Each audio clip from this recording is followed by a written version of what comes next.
আমার সংখ্যাগরিষ্ঠ বিভিন্ন এলাকা থেকে আগত এরিম বিভাজন ছাত্র ভাইয়েরা সকলকে জানাচ্ছি আন্তরিক শুভেচ্ছা ও মোবারকবাদ ও আবারও সালাম।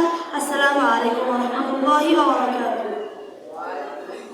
আমরা সর্বপ্রথম সে রব্বে কারিমের দরবারে শুকর জানাচ্ছি যে রব্বে কারিম সুন্দর একটি পরিবেশের মধ্যে আমাদেরকে এখানে আসার এবং বসার তৌফিক দিলেন। এর জন্য সকলে শুকরিয়া আদায় করে বলে আলহামদুলিল্লাহ। আর আমরা শুকরিয়া আদায় করবো যে রব্বে কারিম আমাদেরকে সুস্থতা রেখে আমাদেরকে এখানে আসার তৌফিক দিয়েছে। এজন্য আমরা রবের দরবারে আরেকবার শুকর জানাচ্ছি। সকলে বলে আলহামদুলিল্লাহ। দরুদ পাঠ করবো সেই মহান মানবের পর যে মানবকে সৃষ্টি না করলে এই তামাম জানের কিছু সৃষ্টি হতো না, এই তুলকানের কিছু সৃষ্টি হতো না, আসমান জমিন পাহাড় পর্বত নদী নালা কিছু সৃষ্টি হতো না। Without him this would not have been created. যে নবীকে সৃষ্টি না করলে এই আসমান জমিন পাহাড় পর্বত কিছু সৃষ্টি হতো না। সেই নবীর পর সকলে দরুদ পাঠ করি। সকলে বলি সাল্লাল্লাহু আলাইহি ওয়াসাল্লাম। বলেন তো কুরআনুল কারীম নাযিল করেছে কে? আল্লাহ তাআলা কুরআনুল কারীম নাযিল করেছেন। আর রহমান আল্লামাল কুরআন, যিনি দয়াময় তিনি এই কুরআন নাযিল করেছেন। সকলে বলে সুবহানাল্লাহ। বলেন এই কুরআনের মধ্যে কোনো ভুল আছে? কুরআনের মধ্যে কোনো সন্দেহ আছে? আল্লাহ তাআলা কুরআনুল কারীমের মধ্যে বলে দিয়েছেন যালিকা লা রাইবা ফিহি হুদাল লিল মুত্তাকিন। এই কুরআনের মধ্যে কোনো ভুল নেই, এই কুরআনের মধ্যে কোনো সন্দেহ নেই।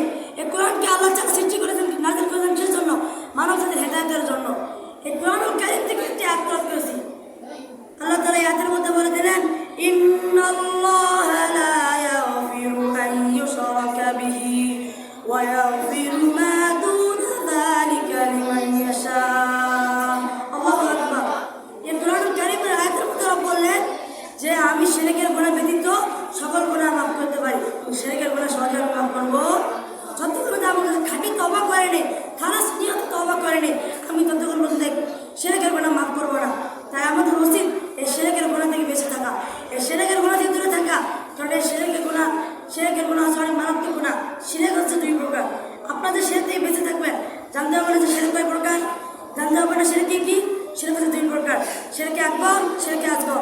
শিরকে আকবরের মধ্যে রব্বুল আলামিন বললেন শিরকে আকবর হচ্ছে বড় ধরনের শিরক, সেই শিরকের মধ্যে সরাসরি আমাকে শিরক করা হয়। আর শিরকে আসগর হচ্ছে যেটা হলো মানে মানুষকে দেখানোর জন্য করা হয়, সেটা হচ্ছে শিরকে আসগর। শিরকে আকবর যেমন উদাহরণ দিই, সাজ্জাদকে আপনারা চেনেন। সে আল্লাহর সাথে কি করলো? অহংকার করলো। সে বললো আল্লাহকে আমার কোনো প্রয়োজন নেই, যে আল্লাহ আমাকে জান্নাত দেবে, সে জান্নাতে আমার যাওয়ার দরকার নেই, আমি নিজে দুনিয়ার মধ্যে জান্নাত বানাবো। তারপর সে আল্লাহর সাথে গাদ্দারি করে জান্নাত বানালো। কি বানালো? জান্নাত বানালো। জান্নাত বানাবো যখন সে জান্নাতের মধ্যে ঢুকবে, ঘোড়ার পিঠের মধ্যে যাচ্ছে, হঠাৎ করে যে জান্নাতের মধ্যে যখন নামবে, একটা পা মাটির মধ্যে রাখলো। সাথে এখন হঠাৎ করে কে জানি চলে আসলো। সাজ্জাদ বললো এই তুমি কে? বললো আমি কে? আমি মালাকুল মাউত, আমি তোমার জান খোঁজ করবো। সাজ্জাদ বললো ইয়া মালাকুল মাউত, একটা মিনিট সময় দাও আমাকে, একটা মিনিট। আমি শুধু আমার নিজের হাতে ঘোরা জান্নাতকে একবার দেখবো, একটা মিনিট সময় দাও। মালাকুল মাউত বললো না, রব বলেছে সেই সময় মৃত্যুর সময় হয়ে যায়, সেই সময় আমি জান খোঁজ করবো। 1 সেকেন্ড দেরি হবে না, 1 সেকেন্ড বেশি হবে না, ঠিক না? তাই আমাদের উচিত যে সাজ্জাদের কাছ থেকে আমাদের বুঝ নেওয়া। তখন কিন্তু মালাকুল মাউত সাজ্জাদকে কি করেছিল?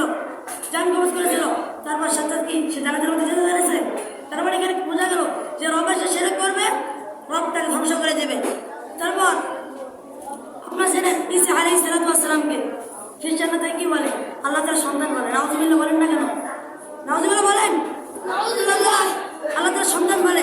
আল্লাহ তাআলা কি কেউ আছে? সন্তান আছে? স্ত্রী আছে? কেউ আছে? কেউ নেই।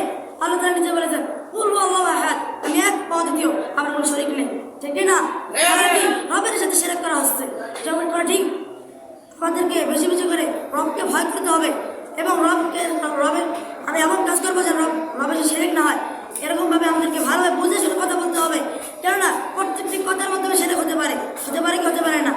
আমরা সামান্য কথা বলতে পারি, সেই কথা তো শিরক হতে পারে। কিন্তু তাই আমাদের উচিত যে কোনো কথা বললে ভালো করে বুঝে বুঝে বলতে। আমাদের উচিত যে রব্বে কারীমকে স্মরণ করা, রব্বে কারীমকে ভয় করা। কেননা রব্বে কারীমকে ভয় করলে কেউ কোনো গুনাহ কাজ করতে পারে না। যাদের হৃদয়ে আছে আল্লাহর ভয়, তারা কোনোদিন পথ ভুলে যায় না। আল্লাহর প্রেম ছাড়া